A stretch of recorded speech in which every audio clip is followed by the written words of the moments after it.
Sir 'Rashmika Mandanna' హీరోయిన్‌గా అంటే lead రోల్‌లో ఒక సినిమా చేస్తున్నారు. 'మైసా' అనే టైటిల్ కూడా ఫిక్స్ చేసేసారు. సో, మొత్తం గోండు ప్రపంచాన్ని ఇందులో పరిచయం చేయబోతున్నట్టుగా, ప్రపంచానికి ఒకసారి చూపించబోతున్నట్టుగా వాళ్ళైతే చెప్తున్నారు. మరి దీని దృష్ట్యా ఆ సినిమా ఏ స్థాయిలో ఉండబోతుంది? ఎలా ఉండబోతుంది?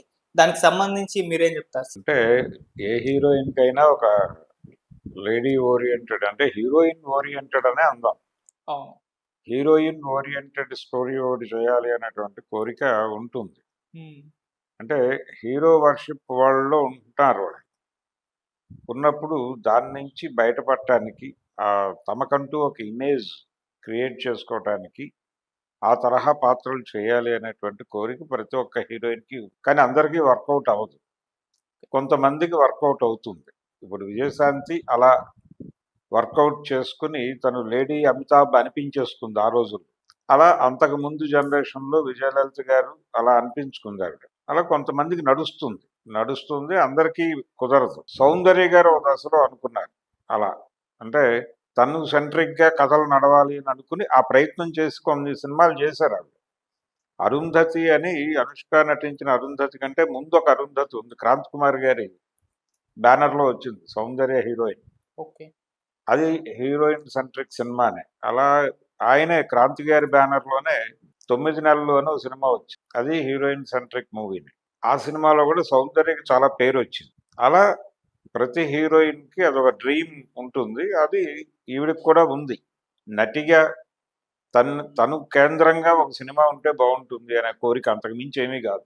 ఆ కోరిక తీరేటువంటి ఒక ముహూర్తం సమీపించింది ఆవిడకి. ఆ 'మైసా' అనేటువంటి పేరుతో ఒక ట్రైబల్ లాంగ్వేజ్‌లో మదర్ అనేటువంటి అర్థం వస్తుంది దానికని. చాలా భాషల నుంచి లాటిన్ నుంచి, అరబిక్ నుంచి రకరకాల భాషల్లో దీని తాలూకా మూలాలున్నాయనే అన్వేషణ కూడా చెప్పేస్తున్నారు ఆల్రెడీ.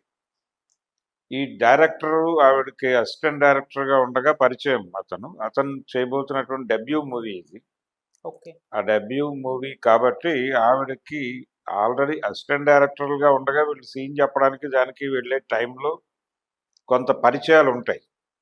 ఆ పరిచయాలను వాడుతూ ఆవిడకి మొత్తానికి పాయింట్ చెప్పి కన్విన్స్ చేయగలిగాడు. ఆవిడకి మూడ్ ఉంది కాబట్టి కన్విన్స్ అయ్యి ఆవిడ ఈ ప్రాజెక్ట్‌లోకి ఎంట్రీ ఇచ్చిన తర్వాత దీనికి ఆటోమేటిక్‌గానే ఒక స్కేల్ పెరుగుతుంది. రష్మిక చేస్తోంది అనగానే ఆవిడకున్నటువంటి మార్కెట్, ఆవిడ తెలిసిన ఏరియాలన్నీ ఓపెన్ అవుతాయి. కాబట్టి ఎంత బడ్జెట్లు పెట్టినా ఇది వర్కౌట్ అవుతుంది. మార్కెట్ పరంగా వర్కౌట్ అవుతుంది కాబట్టి ప్రాజెక్ట్ మీదకి ఇంట్రెస్ట్ వస్తుంది. ఓకే. పెట్టుబడిదారులకు ఇంట్రెస్ట్ వస్తుంది. వెంటనే వస్తారు. పని మొదలవుతుంది. అంటే ఇలా 'సినీ జనారణ్యం' అని ఒక నవల ఉంది పాత రోజుల్లో. ఎన్ఆర్ నంది గారు రాశాడు. హ్మ్.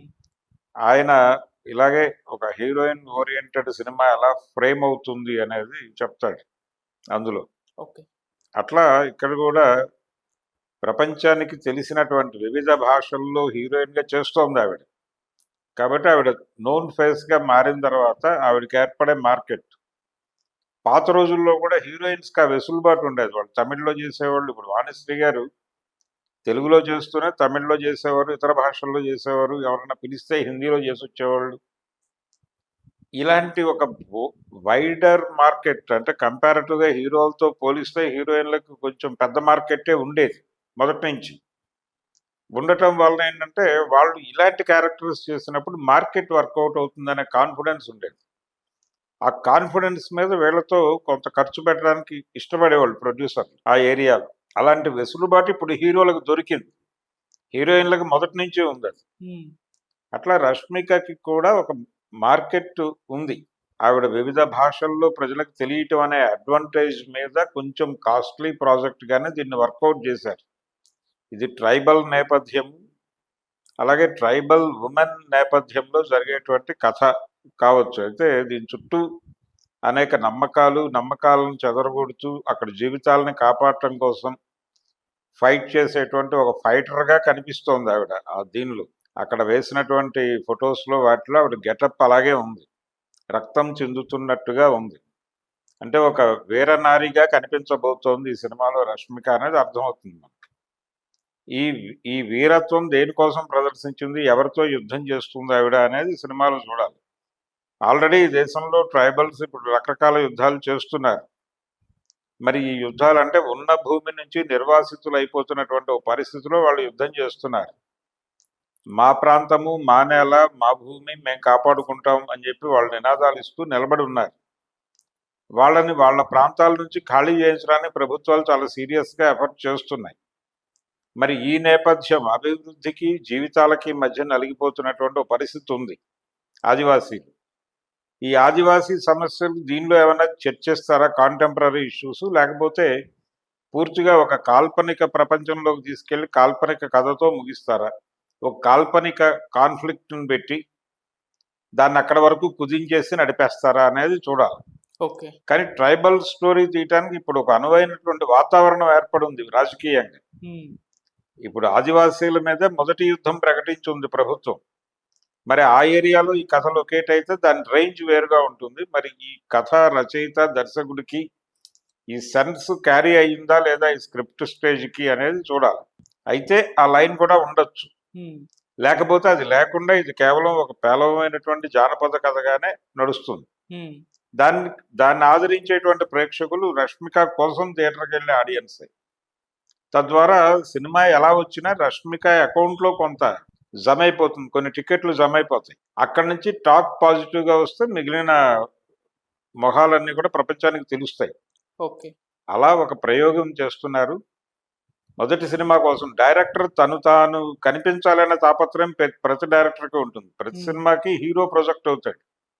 డైరెక్టర్ గురించి తర్వాత చెప్తారు. ఇలాంటి సినిమాల్లో డైరెక్టర్ గురించి ప్రముఖంగా మాట్లాడే ఛాన్స్ ఉంటుంది. అలా తన గుర్తింపు కోసం కూడా ఇలాంటి కథ తయారు చేసి రష్మికని ముందు పెట్టి తద్వారా తను ప్రయోజనం పొందాలి అనేటువంటి వ్యూహం కూడా దర్శకుడికి ఉన్నట్టు ఉంది.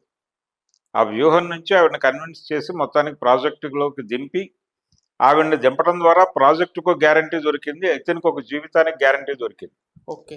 అలా 2-3 జీవితాలకి గ్యారంటీలు ఇచ్చినటువంటి, భరోసా కల్పించినటువంటి ఒక నాయకిగా రియల్ లైఫ్లో రష్మిక నిలబడింది ఇప్పుడు యాక్చువల్గా. ఆవిడ తెర మీద ఏ స్థాయి వీరత్వాన్ని ప్రదర్శిస్తుంది ఏమిటి అనేది పక్కన పెడితే ప్రస్తుతానికి ఒక సినిమా ల్యాండ్ అవటానికి తన ఒప్పుదలతో ఒక పునాది వేసినటువంటి హీరోయిన్గా రష్మికని చెప్పుకోవచ్చు.